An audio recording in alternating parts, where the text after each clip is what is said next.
Hi there, you're listening to Unnatural Selection, the show about newsy type stuff and things. My name is George. My name is Tom. And my name is Adam. And with our powers combined, we are Unnatural Selection. Make sure you visit us at our salubrious home on the web, unnaturalshow.com. Now, I noticed, Adam, that during the sound check, you're talking, everything's coming through fine, but then as soon as you say, my name is Adam, all of a sudden the levels go straight through the floor and we can barely hear you. I don't know if the podcast gods are not smiling down upon us on this lovely, leafy, sunny Sunday afternoon, but it seems as though... I did move my microphone a little bit because I was breathing. I could hear myself breathing through it. So, I just wanted to cut out the deep mouth breathing for the listeners, but it may also make me a little bit quieter. No, I think I think you underestimate our listeners, Adam. They come for the chat about inflation and interest rates. They stay for the mouth breathing. I was going to say they come for the chat about inflation, and then they also come from the mouth breathing. So, damn it, Tom, that was a much better joke than mine. God damn it. But yeah, so I think lean into it, Adam. I think we could also pick up a good ASMR market if there's just some heavy breathing into the microphone while we talk as well. I think untapped. It's an untapped market, and we should lean into it. And we should tap it. This is it's really annoying. I'm doing it and I'm finding it annoying. So no. Alrighty.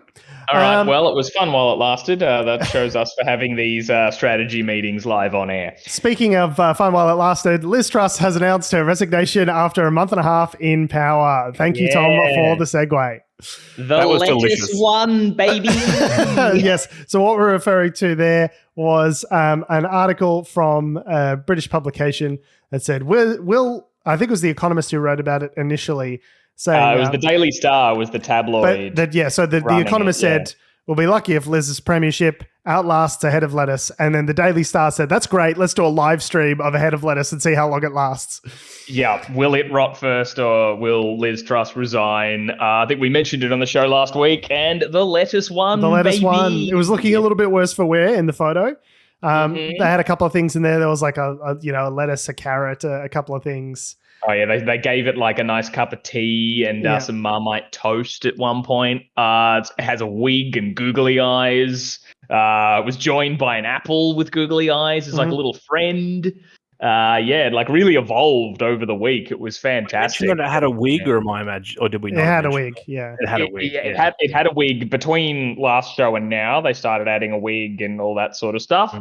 But then, as soon as I was around... It was around midnight our time on Thursday evening. So it was a real happy birthday to me because Friday was my birthday and it ticked over to 12 a.m. and my fiance was like, Liz Truss just resigned. I was like, oh my God. Happy birthday crazy. to me. And the moment that it happened, they poured it a nice glass of champagne, the lettuce, and celebrated. So, lettuce 1, Liz's 0. Tom's more excited about the lettuce than the downfall of British democracy. I think the representation of the downfall of British democracy via way of produce is perfect.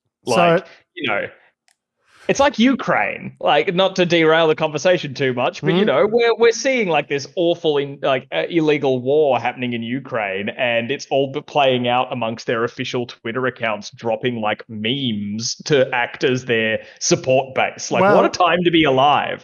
Wars with memes, British democracy collapsing thanks to lettuce.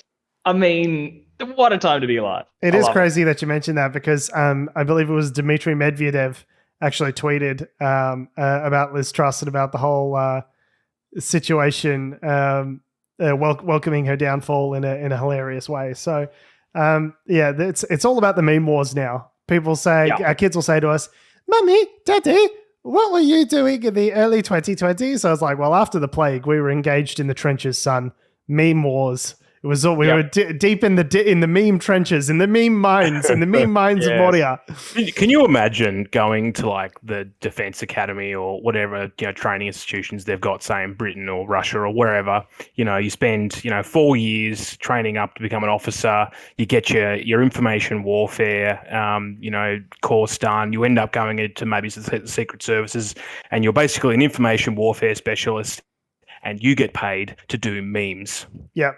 They're like, all right, comrade, ready to destroy the West. What is my mission? And they're like, okay, so we've got a nice little desk set up here, and you're just retweeting Donald Trump. That's all you're doing. There's actually also, I want 8 distracted boyfriend memes on my desk by lunch. Okay, perfect, great, thank you, bye. So, thank you very much. Liz Truss will become the shortest-serving prime minister in Britain's history. 45 days. 45 days. The only other person to have served anywhere near as short of a tenure was a gentleman who died in office. So it really is. The bee's he died knees in office while she died inside. She died in our hearts. So it really is the creme de la creme of absolute, complete political shit fuckery. Yeah. It's bananas. Like when they announced, because seeing it play out Thursday evening our time, just seeing like, oh, Liz Truss has called a press conference, and I just thought, oh god, we're going to an election or something. Like, oh wow, yep, they're calling it. This is going to be a shit fight. No, but like people saying she's going to resign. I was like, what? No way. She's only been at it for 6 weeks. They usually give them like a bit of time before they drop out like that. Nope. Yeah, the honeymoon period was the Queen's funeral, I guess. That was Liz Truss's honeymoon period, a period of national mourning.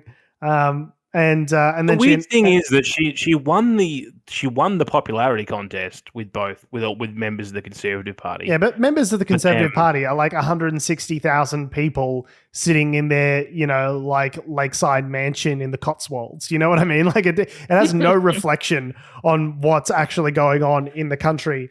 And apparently her popularity rating is at something like -70, which I don't know. They've got a certain way of measuring it in the negatives over there. Her negatives are -70.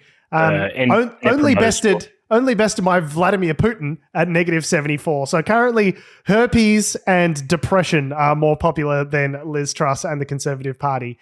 Now, you might wonder, does this obvious complete national lack of confidence in the Tory party mean that they're going to, go to a general election to actually seek a mandate from the real people, not just, banker wankers who are members of the Conservative Party? And the answer is no. They may not have an election until 2025, I believe it is. So Ouch. They got those long 5-year terms for that stability, democratic stability. So, yeah, I mean, clearly, if they went to a general election now, they'd have to leave every Conservative Party member would lose. So I understand why they don't want to, but clearly there's no mandate from the people to continue governing. So she's resigned in amidst all this. We were talking about it last week, the whole situation where she was announced a bunch of sweeping tax cuts and all this sort of, stuff, which crashed the bond market, crashed the economy, lowered the value of the pound. All this sort of stuff. So she threw Kwasi Kwarteng under the bus, and that was sort of the beginning of the end. Jeremy Hunt then came in as Chancellor of the Exchequer, their treasurer, and basically just said, hey, don't worry about all that stuff we announced. And Liz Truss was just sort of sitting there like a stunned mullet, making everyone wonder, hey, so who's the Prime Minister now? And shortly after that, she was then gently encouraged to resign from a great height. Before that, the British Home Secretary, the nail in the coffin was the British Home Secretary, which had, again, just only taken over like 6 weeks ago. She appointed on September 6. She was asked to resign, and then she posted a public letter and was like, I'm resigning, but it's because I've been asked to resign. Yeah, that's what I mean when I say resign from a great height in a hail of bullets. Yeah. Yeah, so she was very public. Suella Braverman was very public in that, and I think that it broke it. There was also this stuff about in the Parliament, there was this whole furore around a bunch of, because basically in the British system, you get ushered into voting rooms. Yeah. Right? So there are pictures of basically, and it all blew up online, of MPs who were being forced into these voting rooms against their will or whatever. And I think that sort of did them in. So what she did, she had a meeting with the chairman of what's called the 1922 committee, which is basically just the a Conservative committee full of backbenchers who basically was like, he must have just told her, no, it's not happening. What a way to celebrate a centenary. Yeah. Yeah, right. And then, that was it. She then made a speech shortly afterwards. So they want to have a new leader within a week. The last leadership little thingy happened, it was like 3 or 4 weeks. It took ages. Well, almost, I think it took as long as her prime ministership.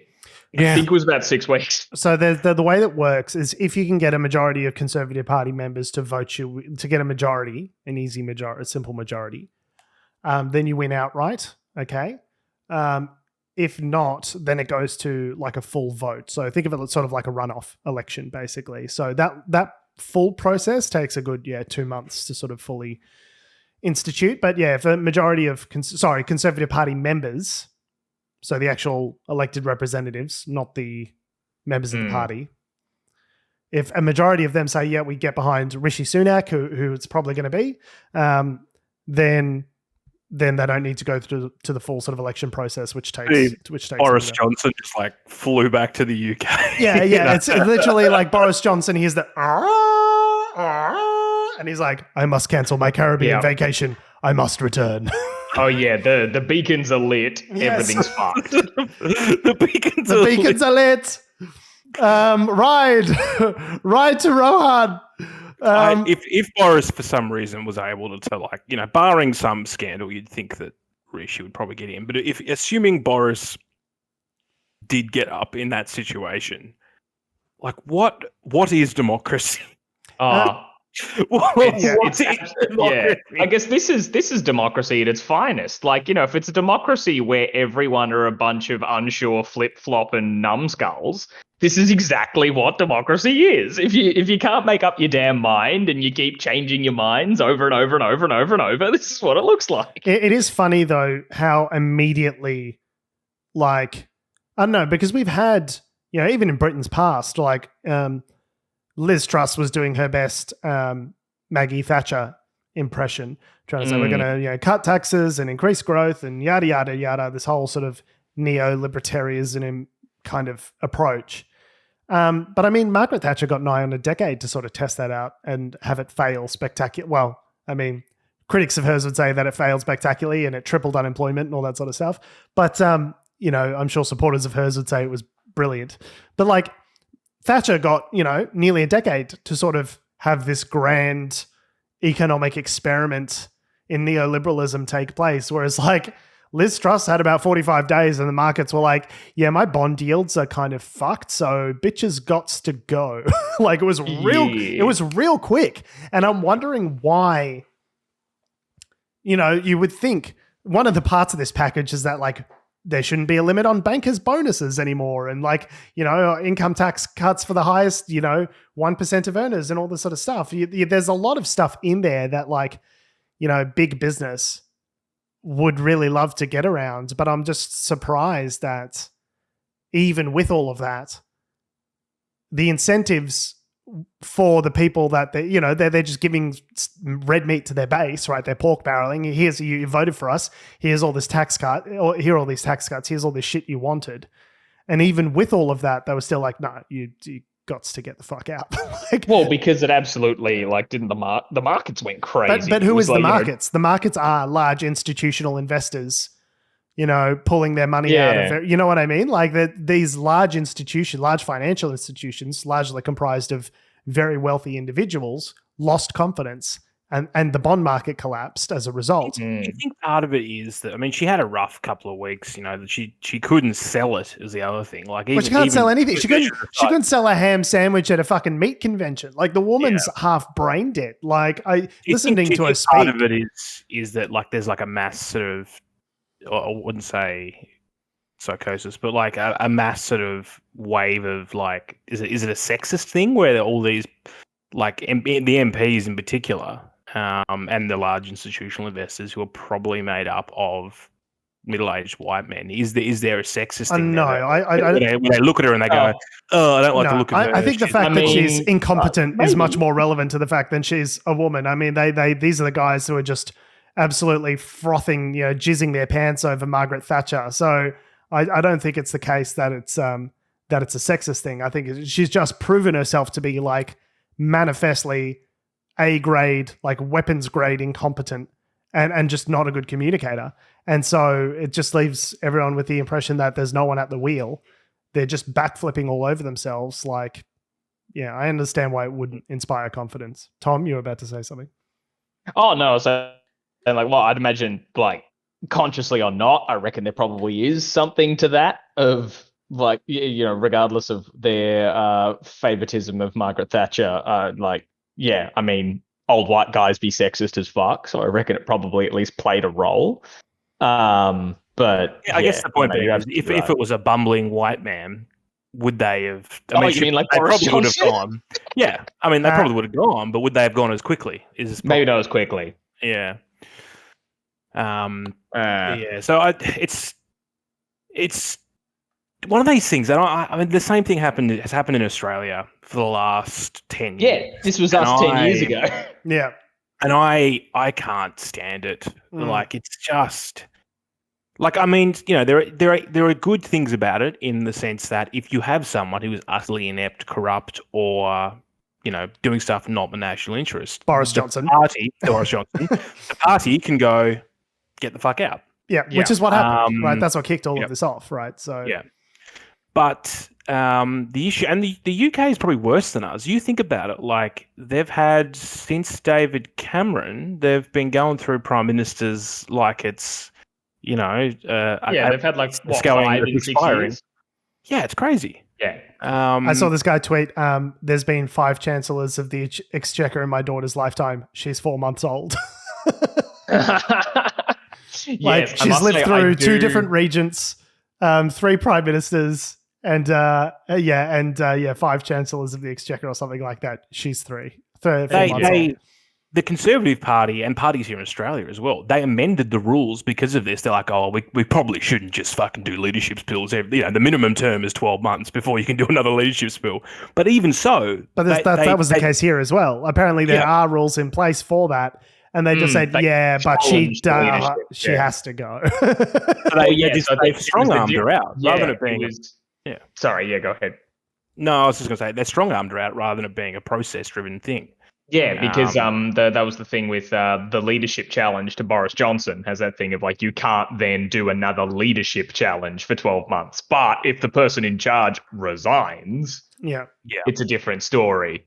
So no, very interesting. I love you pointing out the my 4-month-old daughter or whatever's had 4 chancellors or whatever in her lifetime. I love the metrics that people have been throwing at this, like the historical things. Like, for example, that the previous shortest serving prime minister died in office or whatever. Yeah. But the one that really speaks to my interests, which is incredible, is that Liz Truss is now the only prime minister to have not had an episode of Doctor Who air while she was in office since Doctor Who's premiere in 1963. Such a weird reference. Who thought of that?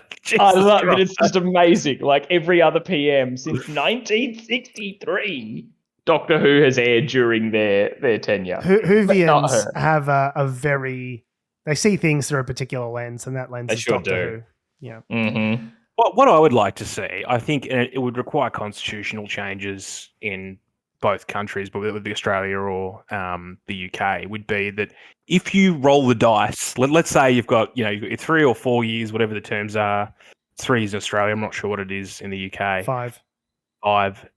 If you roll the dice, if you hit the roll box more than say 3 times or 2 times during whatever it may be during your tenure, then you trigger a double dissolution.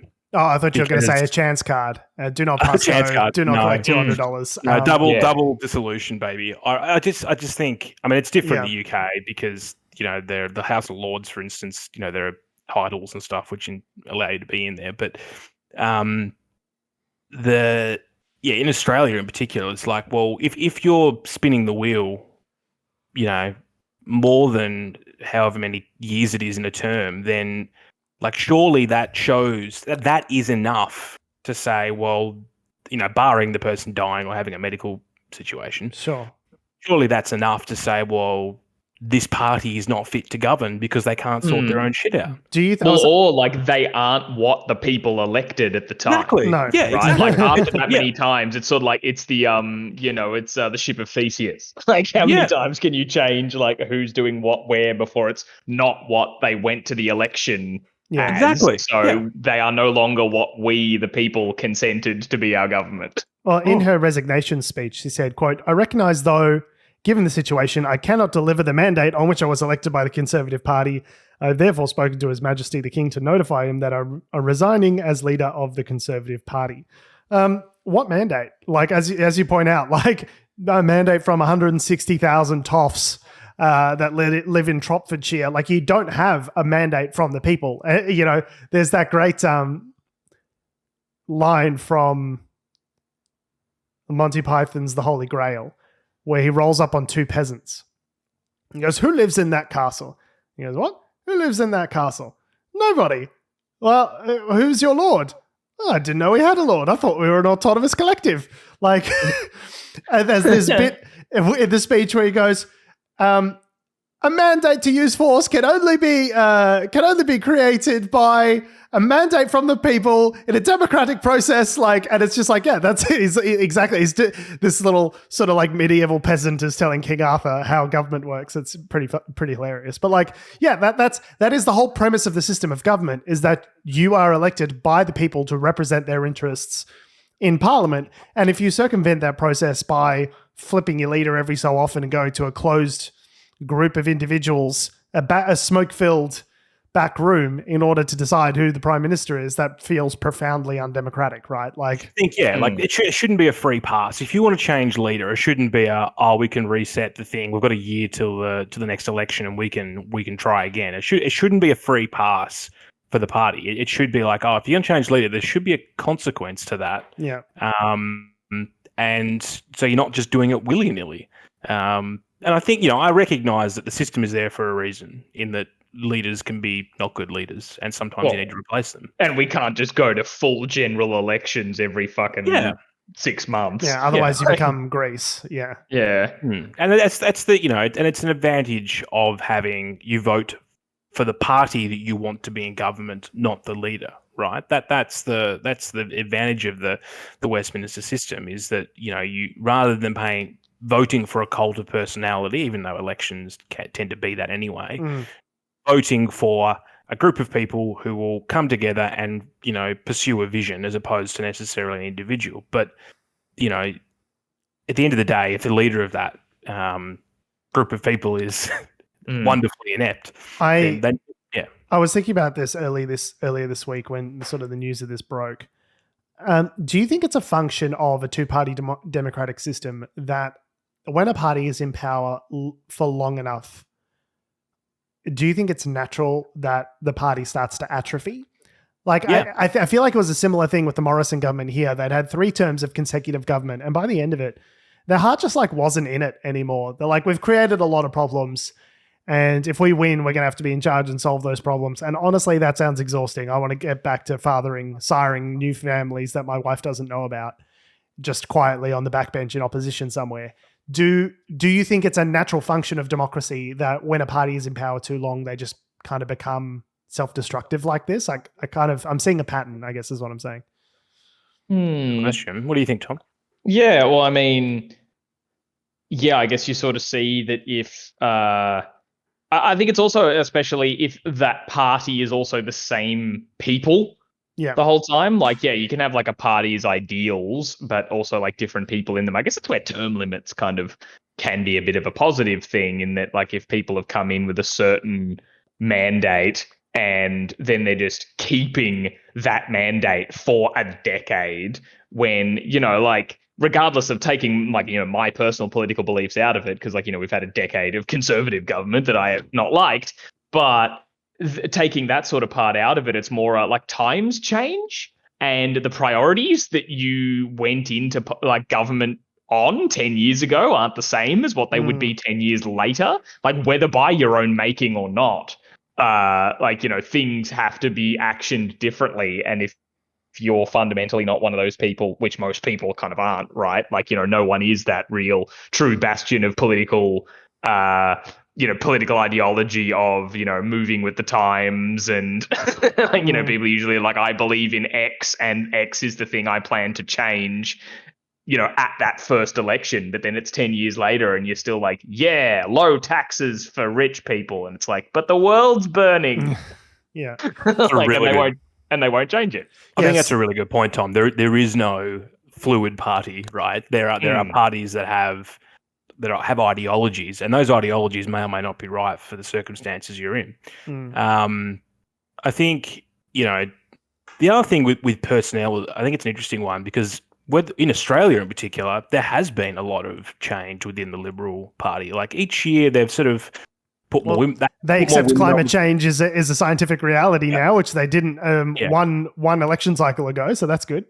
So yeah, I mean, there is change within the party in the sense that, like, you think back towards, I think of some members that were there back in 2014, then that are no longer there. Like, I can't remember the name of it. Erica Betts. There are people like Tony Abbott. Like a lot of people just quit. And the problem is that if you're not replacing those people with really qualified people, and you're just replacing them with zealots, Catherine Deves, then what? You're going to have atrophy because rather than filling, it's the same thing in the US and what they were saying with the public service as well, is that if you just fill these positions with people that are, a yes men, you're not going to get quality outcomes, whether it be from a policy standpoint or from just a general fuzzy feelings in the public, because they're not, the people that are there aren't there. They didn't have to work for it. The people that are there halfway through let's say a 10-year period, they got voted in because they're just on the ticket, right? They haven't had to go out and actually fucking soul search in the community. They haven't had to fight for the votes necessarily. Some of them have. Yeah, just they might be in a safe seat. I mean, some of them do fight for it, and that's fine. But they also haven't worked within the system, 4 years up until now. They're the new guys on the block. They're walking into the organisation. There's already all the cliques, and the you can't sit with us. The broad church of the Liberal Party here in Australia, like they're all those things are already established, and you're going in. A classic example is I've got to remember her name now. The senator or the parliamentarian from Tasmania, Karen Bass. I think it was. What was the name again? Was it Karen Bass? Karen, yeah. Anyway, she's kind of been. She came in sort of halfway through, but she's been. I think she's the member of Bass potentially, actually. Yeah, sorry, member for Bass. Member for Bass, but she basically came in halfway through. As an American politician, excuse me. A member for. Let me just have a look. Actually, Bridget Archer. Sorry, that's the one. It took me a long time to get there, but she how long has she been in Parliament for? Like, I don't think that long. 2019 federal election. Yeah. So she's walked in 2/3 of the way through that journey, and then has had some new ideas. And then all we saw throughout the last 3 years was her getting shit canned and pulled aside by Scott Morrison. Well, there were allegations of bullying from her colleagues and stuff. Yeah, right. I remember that.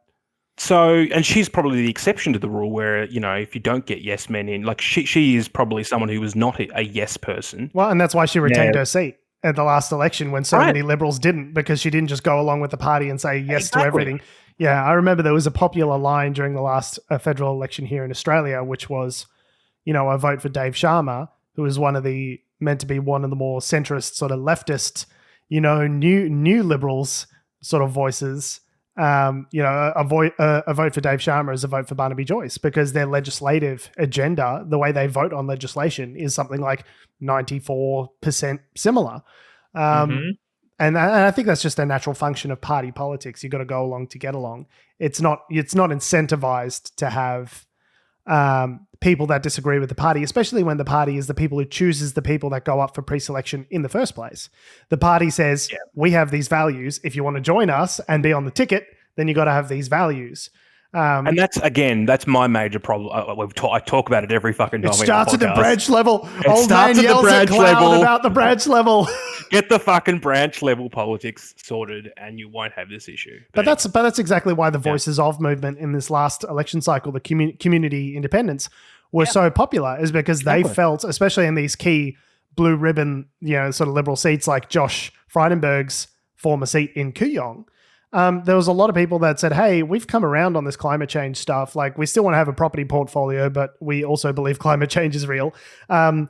This guy, we love Joshy, but the way he's voting is voting with Angus Taylor and, Barnaby Joyce and all of these other people who aren't acknowledging the reality of climate change. So we feel as though we don't have a voice. Now, we're not going to vote Labor because yucky, but we will vote. We will vote we're not crazy. Yeah, I'm not crazy. But we will vote for a Teal Independent, and that's why we've got half a dozen of them in Canberra now at the moment, is because there's so many people that have moved, and the politicians and the parties haven't moved with them, and that's why they've formed these independent sort of groups. Yeah, so. And I think that's probably a really good point. Is that maybe this will be a shake-up for those kind of for that branch level politics in Australia.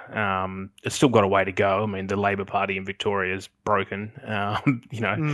There are, sorry, when I say the Labor Party in Victoria, I mean the federal Labor Party in Victoria. Yes. But so like you could argue, a lot of people would argue Dan Andrews is probably broken as well, but I don't think so. Anyway. But yeah, so that's in the UK election. Do we think that this is going to result in any soul searching in the Tory party over in the UK? Any sort of grand revelations that are likely to come out of this?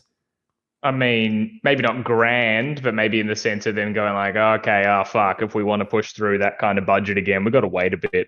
The thing is with the UK, I think.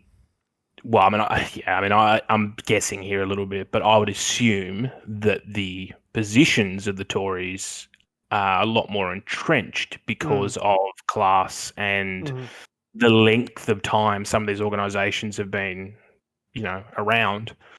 Well, I mean, if you hear Liz Truss talking about it, she was defending the agenda, saying like, "Oh, we went too hard too soon," but there was nothing about the underlying agenda which she ideologically disagreed with. You know what I mean? Like, it's exactly. Like, no, it wasn't that we did the wrong thing. It's that you guys didn't give us enough time to, like, in the long term, it would have given us hyper growth, and you guys fucked it up by, worrying about the bond markets and all that sort of stuff. So so that's what I mean. Like, they won't change their mind as to like that's the kind of world they want to build, but they're like, we gotta pace ourselves clearly. It's so funny though that the lesson isn't like, hey, this is clearly not the will of the people. The people don't want this. They're like, no, we just got to sell it better. yeah. Like we just gotta say it in a way where the dum-dums don't realize that it's bad. Yeah. There are some people out there saying that Boris Johnson was, playing some 11TD chess in having Liz Truss take the prime ministership, or sort of pulling the strings behind the scenes to help elevate her to that position, knowing that she wasn't competent and would implode shortly thereafter in order to try and take the prime ministership back for himself. What do you guys think of that? Odds don't have him as the favourite. Currently, Rishi Sunak is running with the best odds. So I mean, like that's a wild conspiracy theory sort of logic, I feel, but I don't know. Did I galaxy brain too hard? Yeah, maybe a little bit, but it'd be juicy. It'd make for a good biopic. I wouldn't put it past him.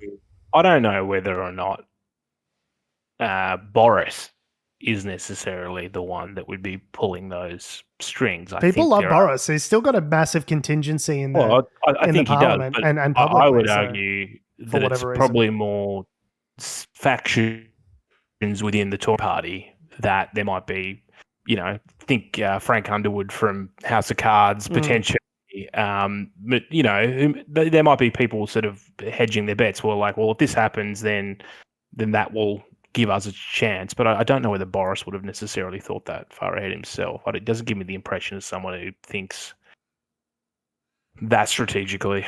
He did say he would be back in his exit speech.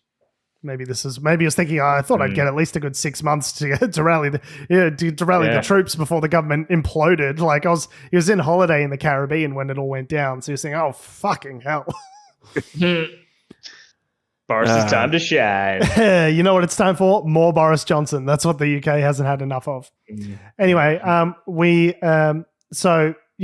those living in the UK, buckle up. It's going to be a nasty winter. Also buckling up, people in the climate activist group that poured tomato soup over Van Gogh this weekend at the National Gallery in London have vowed similar stunts and that will take place in various countries in the weeks ahead. And they've advised everyone to buckle up and get ready for that. So for those of you who Glued themselves to the wall at the National Gallery as well. They glued themselves. Yeah, correct. So if because otherwise they'd just be strong armed out of there. Well, exactly. Like real quick. So for those of you who haven't seen the video, climate protesters from the Just Stop Oil movement opened a can of tomato soup and splashed it over a Van Gogh portrait, and then superglued themselves to the wall so they couldn't be removed. Now the painting glass on the painting, so it's second. There was glass on the front of the painting. Yeah, I found there usually is at the museums. I was trying to look at the picture, being like, "Oh, is that behind like perspex or glass or something?" I couldn't quite tell, but yeah, it seems like it is. Yeah, the frame, I don't know. Like, yeah, they said there was some damage to the frame. Some minor damage to the frame, but yeah, the painting is fine. But it does make for a very shocking visual when you're watching the video to see 100%. Them open the can and throw it, and you're like, no, the Van Gogh. He's one of the good ones, I think. So, yeah, I don't know. I'm interested in this as a form of climate protest. I definitely see both sides of the argument. One argument saying you need to do things that are flashy and news grabbing in order to get attention. And then the other side of the argument saying this doesn't help persuade anyone to your cause. It just makes you look like a crazy person. I'm curious as to your guys' thoughts about this. What I'm saying is argue for the sake of podcast radio drama.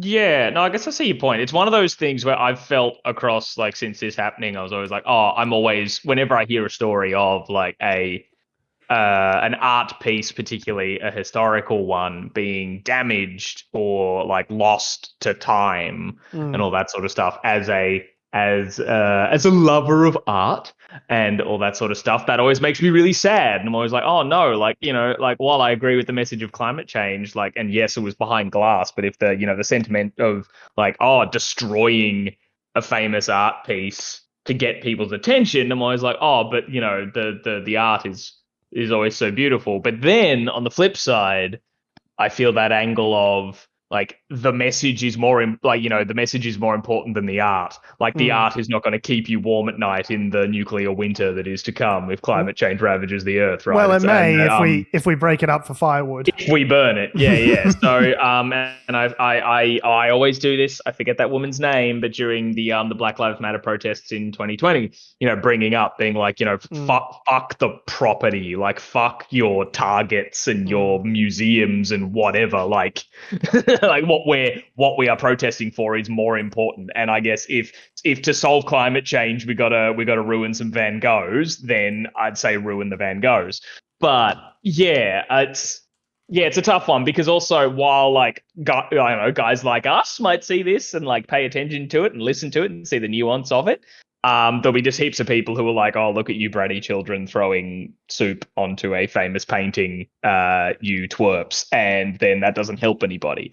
But it does get the attention. Like the whole point of a protest is to inconvenience people, right? Yes, exactly. Like if it's not inconveniencing it, this whole thing of like peaceful quote unquote protests, like, I think peaceful protest isn't just exclusively no violence. Like, it's like, don't go fucking beating people up. But when people are like, oh, why aren't you protesting peacefully instead of like blocking public transport for the morning? It's like, because then it pays attention. Like if it's not inconveniencing anybody, it's not effective to actually get in front of people's faces. Because I've definitely had that thought when it was like Extinction Rebellion was blocking access into the city, blocking off roads and stuff maybe 2 or 3 years ago.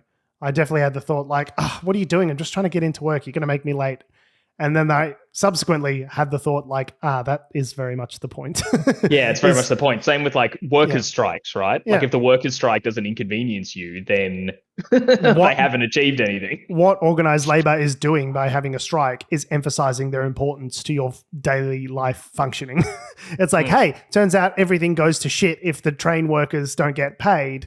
And you as a person in your daily work recognizing that is part of the point. I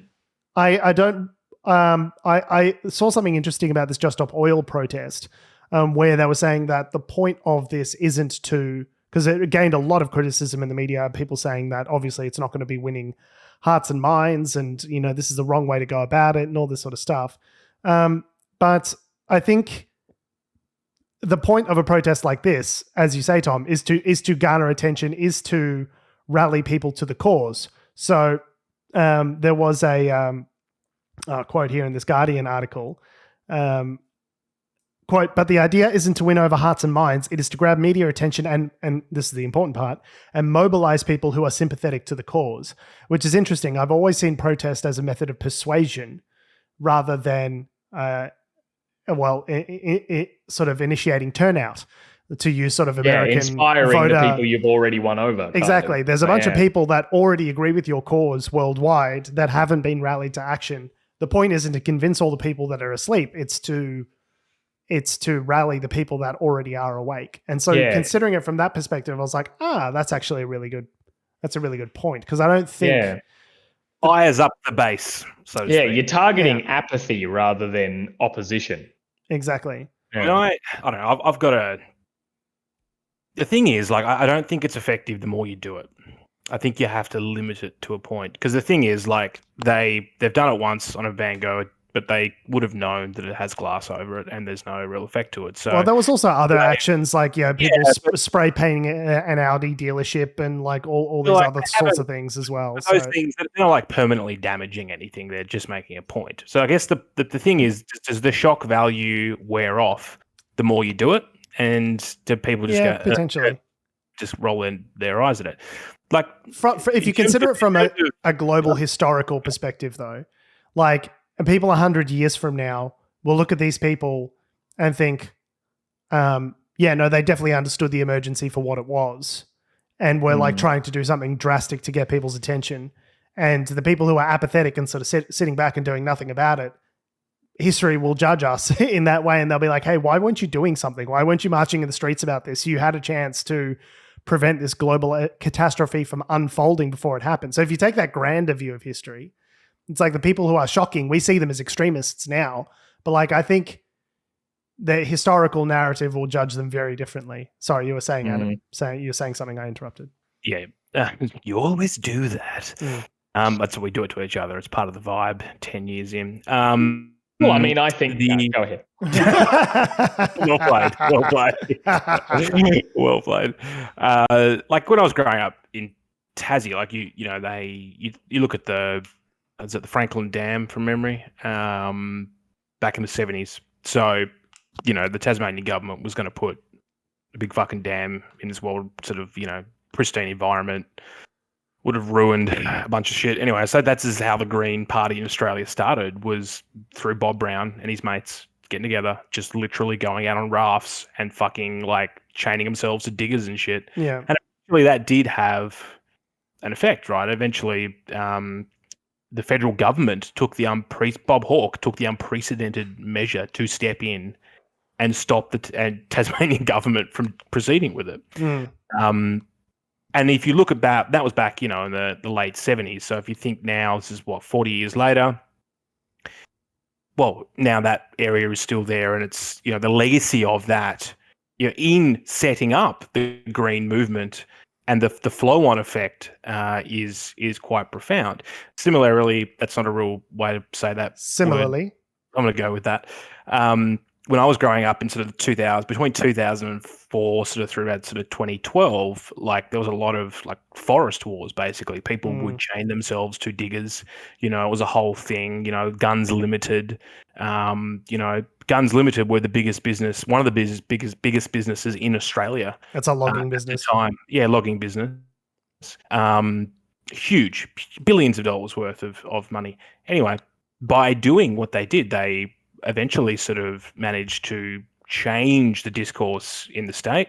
Eventually, guns went under, partly due to that movement, partly due to other external factors such as the GFC and stuff.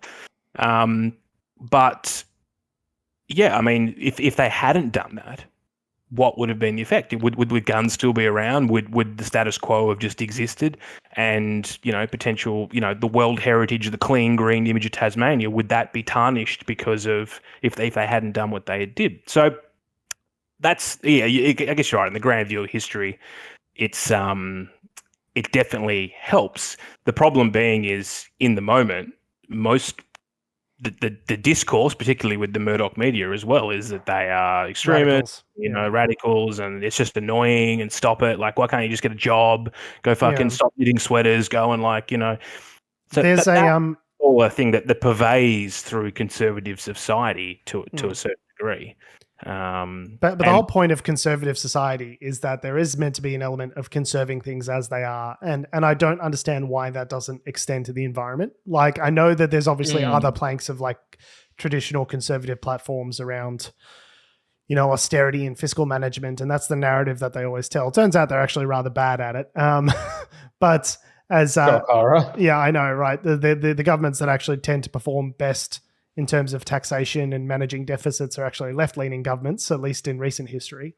But I'm confused as to why this conserving, keeping things as they are, only extends to my pocketbook and not the natural environment. Now, you would think that there's a natural inclination there from people who are conservatives who want to make. You would think if you want to conserve things as they are, that includes the environment, that includes natural resources, that includes rivers and streams, and like for hunters and for it seems natural, and yet it doesn't seem to be part of the discourse. It is interesting that you say that, because like in Tasmania there are. It's a weird sort of political mix, right? Where there is a massive streak of not in my backyard syndrome. Can't put a new housing block in. Yeah, we can't put a housing block there because that'll destroy my view. We can't do that because that's a heritage listed building. We can't do anything because it'll affect someone. Can't do a cable car. Can't do whatever because it will, have an effect on something or some people or the historical legacy of whatever. But these people are kind of what you're talking about. A lot of them are. Climate activists, but they also don't want to. So they don't want to change anything in terms of the systems that are there, the buildings that are there. That they want to conserve everything as it is. But by the same token, some of them would probably vote Liberal federally. So there is a bit of a crossover there. Some of them wouldn't. Some of them would. In fact, I think the seat's held by Andrew Wilkie, who's an independent. So yeah, in certain areas, I think in certain sort of socio-economic situations, it will differ depending on the make of people and the values that are held by that particular society. What we should talk about quickly is how this organisation that through the Just Stop Oil started, which is that they were funded and bankrolled by the Climate Emergency Fund, right? Mm-hmm. So that's a US network set up in 2019 to fund dramatic forms of protest in an attempt to spur action. Now, Just Stop Oil are the ones that have received, I think, one of the largest shares of that. 1.1 million, yeah. Yeah. But the interesting thing, I think we talked about this before the show, was that they're partly funded by an oil heiress. So Aileen Getty is a philanthropist whose grandfather was the oil tycoon J. Paul Getty. She co-founded the Climate Emergency Fund and has gifted $1 million to be used by activists. So what were you saying before, Tom? That's right. There's a conspiracy theory about that. It's like a 4D chess maneuver for her to for it to come back to make climate protesters look silly, or let's use quote unquote bad protest tactics to cheapen the message, to ruin them from the inside. Which is a bit far fetched, but an interesting thought. I don't think so. I mean, it seems like it's doing exactly what it says on the tin. Now, I don't think it's unreasonable to expect that if you're the beneficiary of someone whose family has earned millions, squillions of dollars on oil, I don't think it's unreasonable to think that you might, at 65, as Aileen Getty is now, might have a crisis of conscience and say, hey, yes, I've got all this money, but I can see the world is burning. Maybe I should do something with that. And there are other notable sort of famously liberal people that have also contributed to the fund, including Don't Look Up director Adam McKay, who's pledged $4 million to the fund. So clearly it's not just, some sort of Russian psyop. in order to confuse the message. I think it really is a bunch of, the rich people have consciences as well, some of them. And I think it's getting to them. How can you continue to profit in a world when the world is falling apart? I think from purely a self-interest standpoint, you'd think that these people like Elon Musk and, Jeff Bezos and, these sort of renowned billionaires would sort of look at it from a profit and loss standpoint even and think, hey, if I want to continue making money doing the thing that I'm doing, people need to be able to buy my products. The economy needs to be stable. They need to have money in their pockets. Like purely the world can't be burning down because of climate crisis. Like purely from a self-interest standpoint, you would think they'd be interested in dealing with some of these problems. But as far as I can tell, like Bill Gates seems to be the only one that has any real interest in sort of trying to address those issues, which is I mean, he's interesting. Certainly used it as he's bought into it from I can sell stuff because of that emotional driver, right? I can sell electric cars. Elon has, which is sort of, I guess, it's you could see it as a brilliant business decision, or a little bit hypocritical. If I don't know what his donation and philanthropic sort of arrangements are, but if he's not particularly doing a whole lot to non-for-profits to try and help with the climate crisis or other environmental or social issues, then he is sort of a hypocrite there, isn't he? Well, I'm not aware of any sort of massive donations he's made in that regard. I mean, certainly his main focus at the moment seems to be trying to avoid buying Twitter rather than initiating any sort of grand sweeping, philanthropic measures. And so I see his bolstering of Tesla, because a lot of articles put him down as the founder of Tesla, which is not the case. He purchased Tesla. And then sort of installed himself as the CEO and doesn't correct people when they refer to him as the founder. But certainly that's been an important part of the message for environmentalism, is like making electric cars sexy. Like that is a big conceptual shift that he has helped to push forward. But there's other things, you're worth over $200 billion. There's definitely other things you could be doing with that money. And rather than making yourself fabulously wealthy, maybe using some of that wealth that you've accumulated to actually directly address the problems. Is it Ghana? I don't know. Basically, there's a bunch of countries in Africa that are just like Somalia. They're all going through massive famine at the moment. It's about to be a humanitarian crisis, in part because of the war in Ukraine. Yeah, but no one's talking about it. So things like that, and you're right. Like Bill Gates, the Bill and Melinda, is it Miranda? Melinda. Gates? Melinda Gates.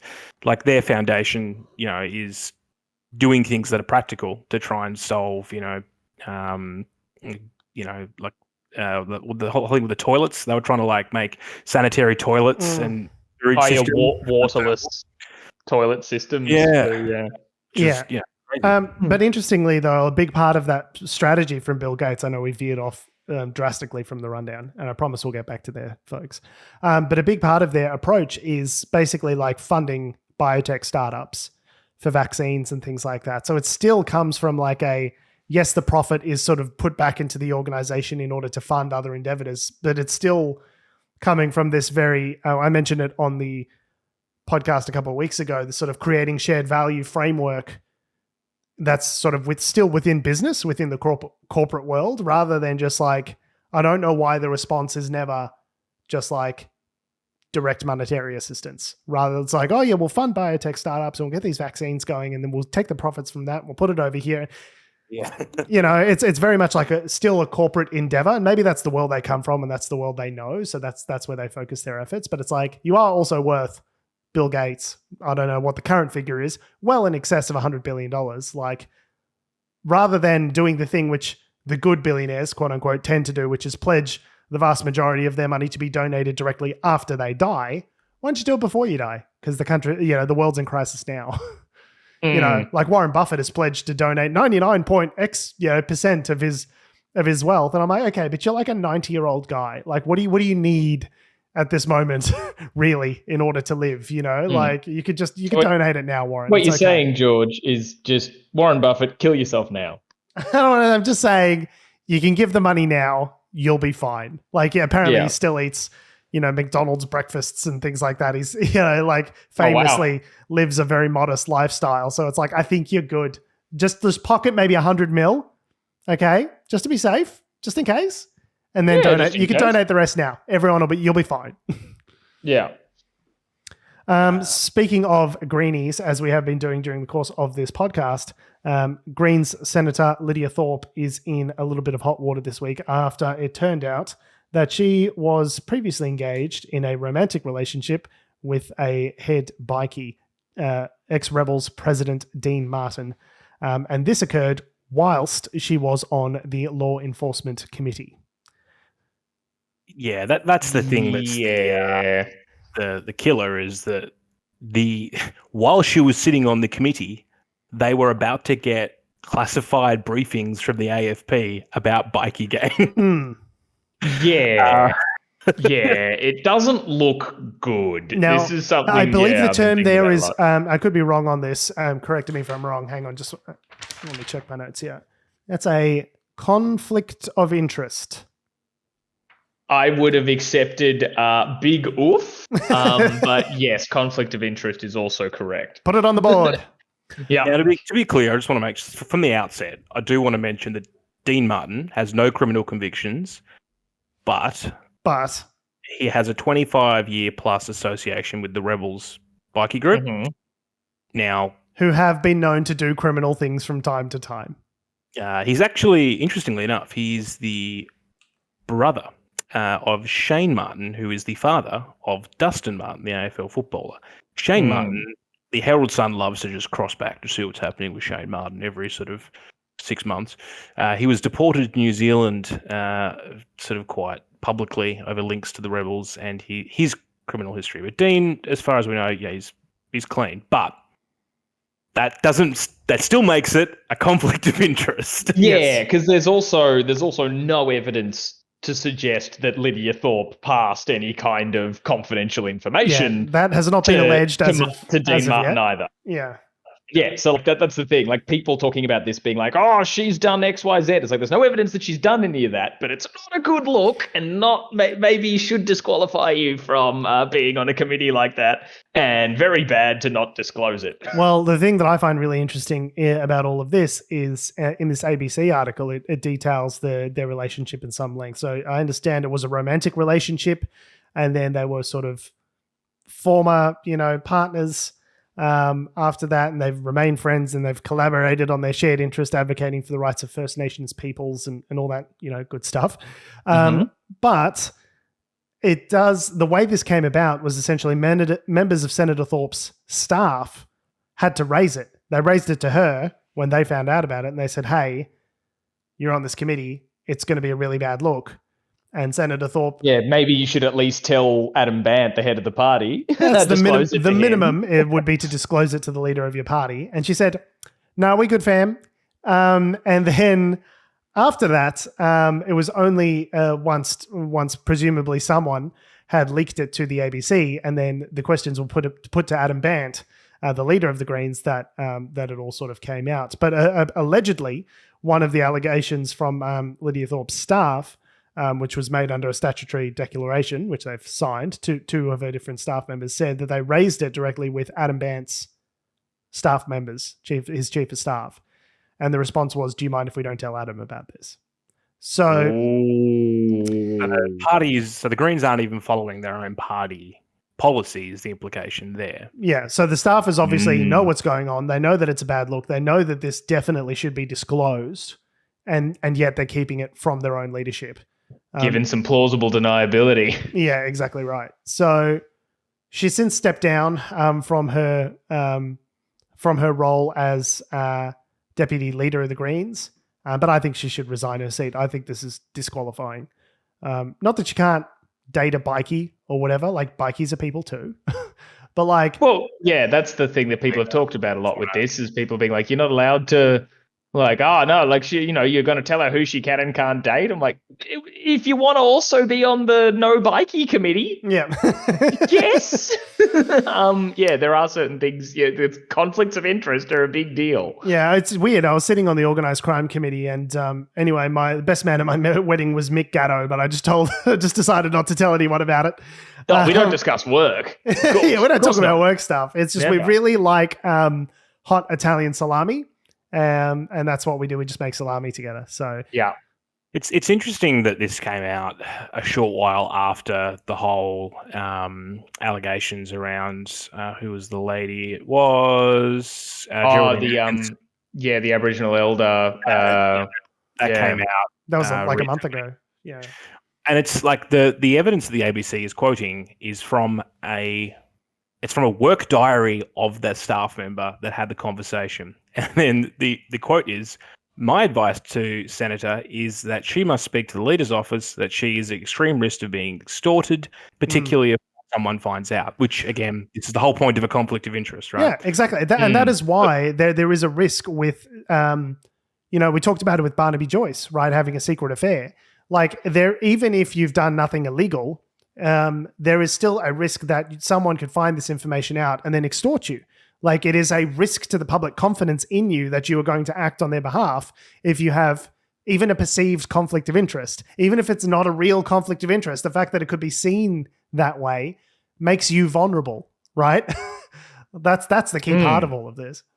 I think that I don't know. It's weird. The ABC's got all this information. It kind of makes me think, and this is this is conjecture. There's no evidence to this, but that the staff member that did all this is the one that's leaked it to the ABC. Yeah, for sure. Yeah, like he's obviously seen what's happened with the Geraldine. Or she. He or she, correct? Sorry. Or she. Or they, or who knows? Whatever. Or they. The staffer. Don't overthink it. That's the staffer, Bob. Fuck. Sorry, not Bob. Said. I wonder. Yeah, it's weird that it's all coming out. It's been one hit after the other, and now or maybe all this evidence was given at once, and then it's just been a drip. It's just like chicken feeding it out. Well, I mean that is damning. I mean, to put contemporaneous notes similar to what James Comey did when he was speaking with Donald Trump prior to his firing, like to keep contemporaneous notes about what you've told and what you've advised and when suggests to me that like the staffer knew it was a serious deal, was very worried that the senator was not and in fact did not disclose. And so in the absence of disclosure, it's kind of like, well, I know you're cheating, so you can tell him or I will, right? Yeah. Like it is sort of one of those. But I mean, it's good that mechanism is in place. That presumably it was the staffer that leaked this information. I don't see who else it could be, but that's the assumption. Like, yes, the process has worked correctly there. But I mean, it does leave that person vulnerable. Lydia Thorpe would certainly know who that person on their staff is at this stage. There aren't a lot of protections, it seems like, for the person who's volunteered this information that's in the public interest. And I hope they don't face any sort of reprisals as a result of that. But yeah, I'm as someone who supports the Greens ideologically and supports their stance on integrity, on the environment, on all of these different things. You need to have this kind of transparency in the party. It's not one rule for me and another for ye. Like it needs to be, if you hold yourself up as that bastion of integrity, you need to be beyond reproach. Yeah. I just hope they don't suffer any reprisals as a result of it. It is really frustrating just to see, like the Greens also going down this bullshit path. Yeah. Incredibly frustrating. We expect it from Labor. We expect it from Liberals. We expect it from the Nationals. But when you see it happen to the Greens, you're like, oh, come on, guys. Like, so the movement is so fledgling at the moment. Like, I just need you to pull your shit together, guys. Like, just for once, like, get it together. Yeah, because there's been a lot of discussion around like the level we're all coming down on Lydia Thorpe compared to other politicians in similar circumstances. But I've being that she's a member of the Greens, she's an Indigenous woman, all that sort of stuff. And I think there's a point there in that, like, yes, people I reckon are coming down a lot harder on her than they have others. But I think the lesson there isn't that we're coming down too hard on Lydia Thorpe. It's that we don't come down hard enough on other people. Boom, my man. When they do this exact sort of stuff. Exactly right. Yeah, because I saw a lot of whataboutism on Twitter being like, no one whinged about, what was his name? Who had the secret relationship with his staffer and then allegedly kicked her. Alan Tudge. Alan Tudge, but people go, well, Alan Tudge had a relationship that he didn't disclose and it was a conflict of interest and we didn't all jump on him. So like, what about this? What about that? I'm like, that's not helpful, guys. That was also bad. We all agree that was terrible. Yeah. Well, and this is also terrible. Like we need to hold our side just as accountable as we hold the other side. You may not like it, but that's what it takes to be the side that's taking the high road, right? It means you'll lose people if they don't act up to the standards. I personally think she should resign her seat. I don't see any place for her in the party, in government after this. I think it's a complete breach of trust. Well, yeah, it's really not looking good. Yeah. Resigning from the leadership is not good enough. Well, it's not even the leadership. She's the deputy Senate leader. Like she's deputy leader of the party. Well, yeah, to some big degree, but the thing I found funny today, was it yesterday? It was yesterday. So Mark Dreyfus was announcing some stuff to do with the increased penalties for organisations to do with the leaks of information. But in the press conference, journalists just segued and they were like, "So, we got any comment on Lydia Thorpe? Do you want to have an opinion on Lydia Thorpe? Will you direct the ICAC to investigate Lydia Thorpe?" Dreyfus is just like, "No." What? I've said this before. I don't have any control over when that's set up, when it's running. I'm not going to be. That's just journos. Journos want a headline that says Mark Dreyfus slams Lydia Thorpe for being a cunt. Like that's the headline that they're after. So they're just like feeding him some lines, being like, "Hey, Mark, do you want to bite on this? Marky Mark, do you want to bite?" Probably want a cracker. Yeah, that's just journalists being journalists, right? Like I don't know. I just found it funny because you could just see him go like a sideways glance of like, the fuck? No. Yeah, sorry. Did I just have something? I just have something crazy in my ear. Do I smell burnt toast? What's going on? Yeah. So that's bad news for Lydia Thorpe. Bad news for the Greens. But I think it's intellectually honest for us to call it out when it happens on our side as much as when it happens on the other side. Our side's in government now, right? We can't afford to have sports rorts and car park rorts and all of this shit derailing the agenda, because I do believe in the agenda in around addressing climate change, in addressing, sort of workforce labor, union organizing and labor participation in the economy and, raising wages and all of those things that labor is for. I'm for those things. I sometimes think they don't go far enough in some instances, which is why I'm sort of a bit partial to the Greens. But if we believe those things, we can't let those things get derailed by bullshit government corruption shenanigans like the previous government, was able to do for the last 9 years. Like we just can't. We need to excise it from the relevant parties.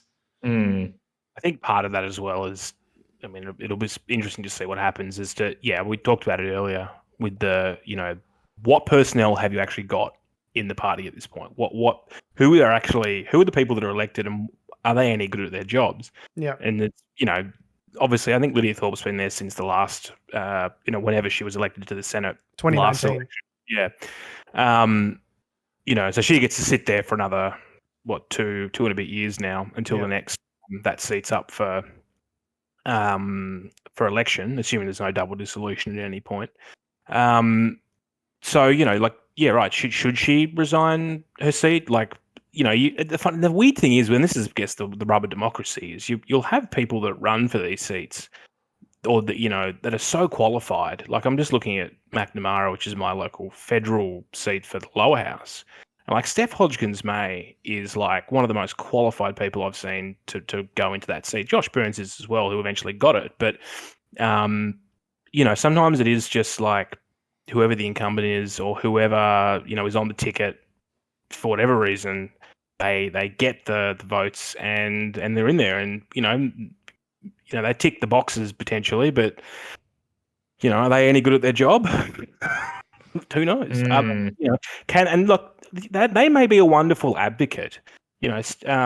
by all accounts, Lydia Thorpe has done great things for the Indigenous community and everything else. But can she be a good boss?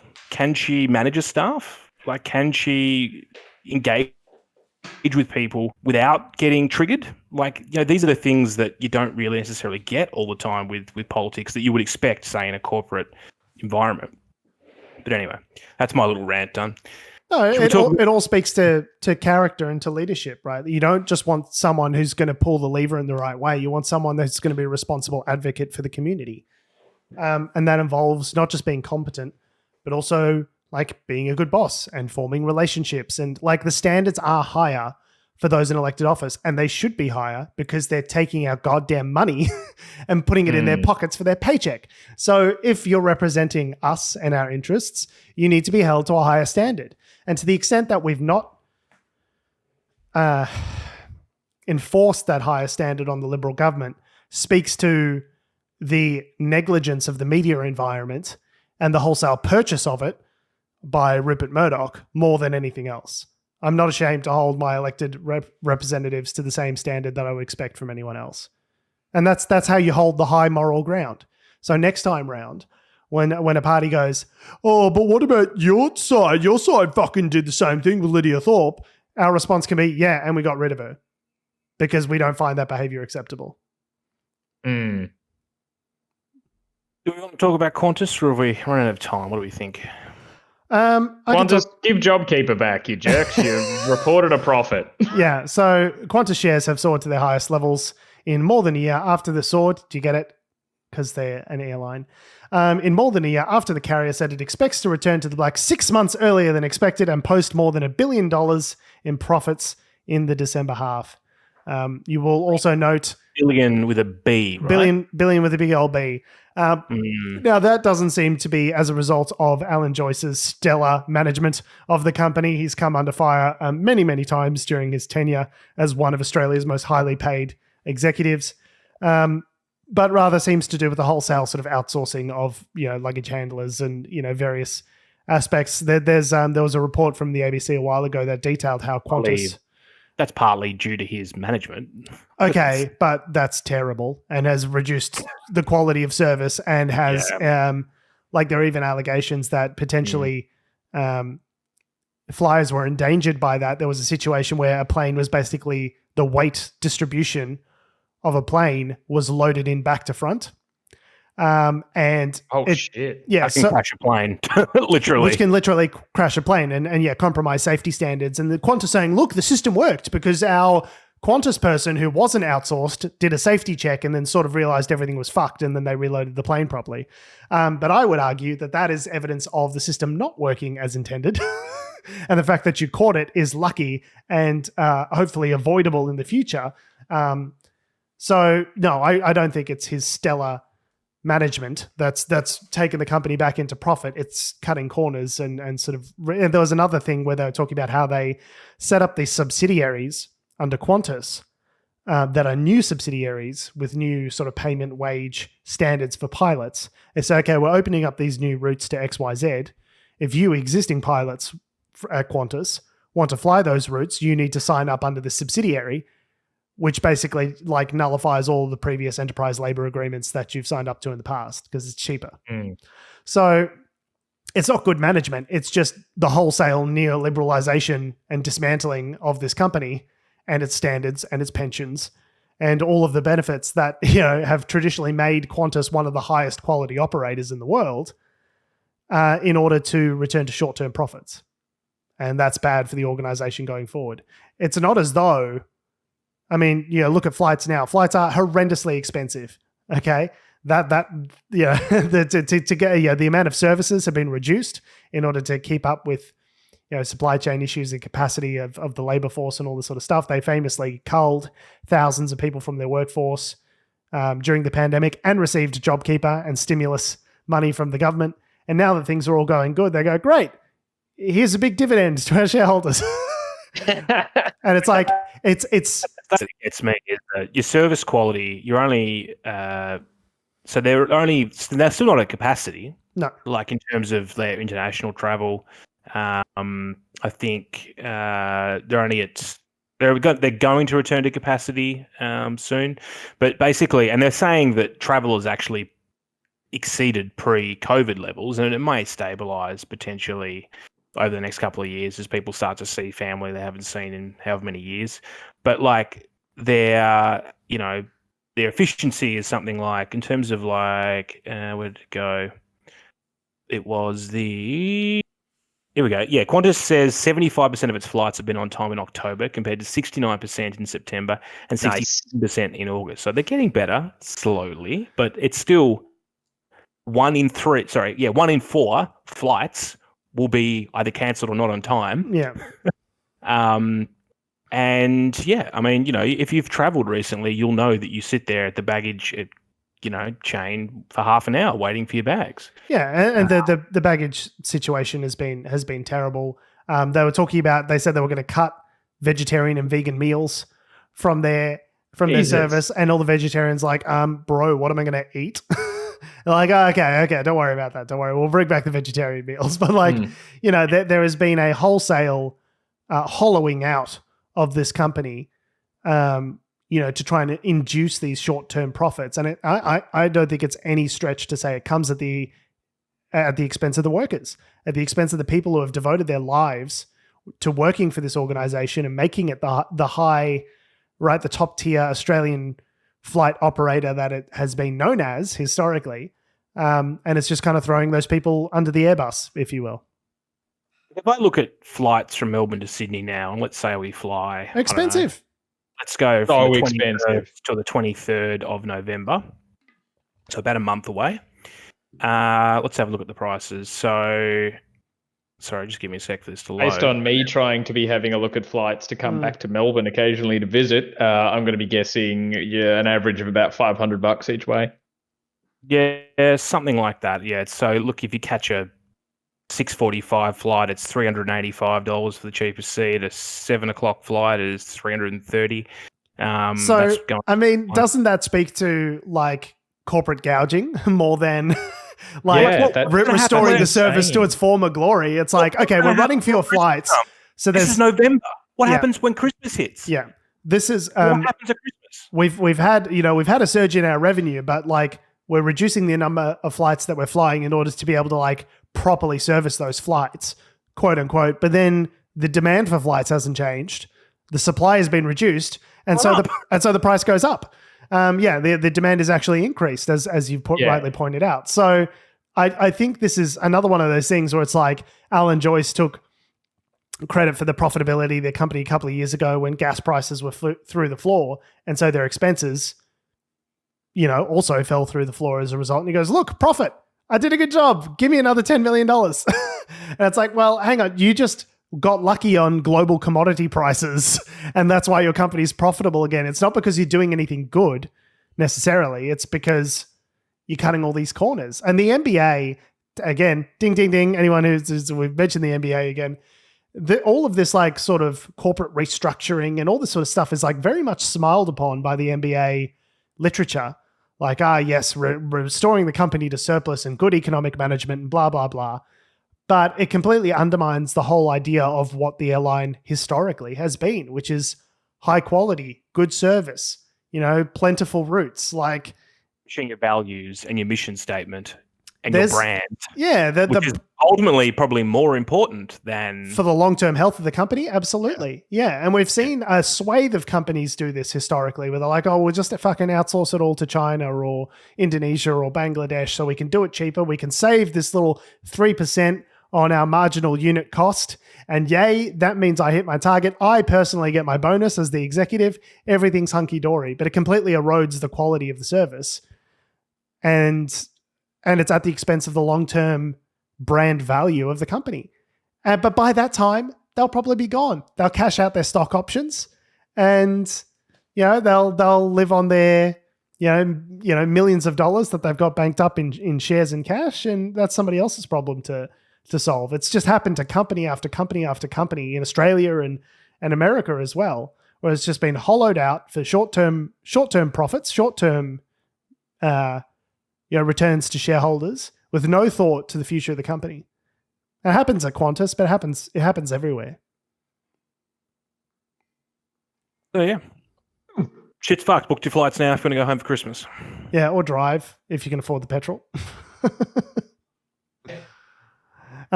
Anyway, on that note, we have been, we are, and we always will be Unnatural Selection. Make sure you visit us at our Salubrious home on the web, unnaturalshow.com. Make sure you follow us on all the bullshit social medias that have, do, or ever will exist at Unnatural Show. That's Facebook, Twitter, Instagram, YouTube, and motherfucking TikTok. Make sure you follow me on Instagram, Twitter, and TikTok at George Tsipos. You can follow me on Twitter at Tom D. Heath. You can follow me on Instagram at ACDreed, and I'm definitely paying attention. And you can follow us all down to Tullamarine Airport. We'll be throwing a can of soup on Qantas's latest 747. So yeah, I tied it all in together there. Thanks for listening, guys. I love your faces. We will see you next week. What will we eat on the flight? Lettuce? The can of soup was actually my lunch. So. Oh, right. See, I was just trying to tie it to the other story that we talked about. The Liz Truss. Well done. Yeah, to link it into like Liz Truss and stuff. And who knows, if we catch that flight to Canberra, we might see a celebrity like Lydia Thorpe. There we go. Did it. Let us eat lettuce. All right. See you guys.